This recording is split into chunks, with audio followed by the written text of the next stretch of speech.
Hi, it's Dan again with wear bands, and in this section of the deep dive with wear bands, we're going to talk about the resistance levels of the system. Sometimes we get questions about them. How much do they weigh?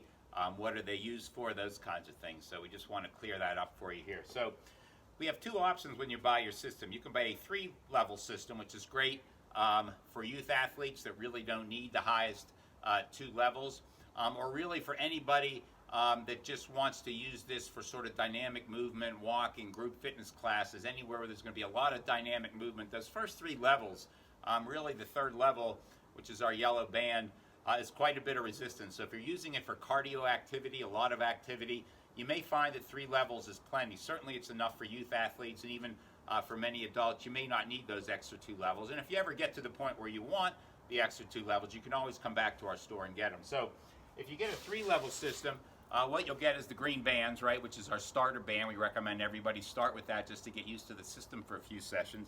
And then you'll get a set of gray bands, and you'll get a set of yellow bands. If you've purchased a 5-level system, you're also going to get an additional set of red bands, and you're going to get an additional set of black bands. Now, what we like to tell people is these are really 2 different sets of bands, really meant for different activities. You can mix and match them if you want, but the first 3 levels are really meant for dynamic movement, speed, agility, group fitness classes. You're going to be leaving it on for a long time for a cardio session. This constant resistance that wear bands applies really adds up quite quickly. So these 3 levels are great for that. And if you're running or doing dynamic movement, these first 3 levels, if you pick the right level for your strength and ability level, these will not materially alter, your functional movement patterns, right? When you're running, anything like that. We've done studies biomechanically. They don't alter in any material way, in any negative way, your movement pattern. So that's the idea. You're adding a little bit less resistance, but over a longer period of time without disrupting your biomechanical movement. That's the whole idea with these first 3 levels. Now, when you move up to the top 2 levels, the resistance levels go up quite a bit to the red and the black bands. So I'm going to put those on in a minute and show you some of the things to do with that. But the idea with this is really for more stationary, squats, lunges. You can certainly do some plyo.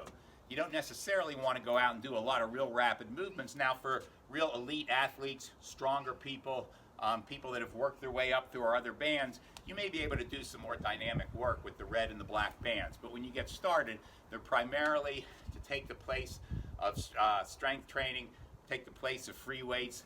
You can do a lot of work, and these are very strong bands. You'll find just doing air squats in them is going to be challenging.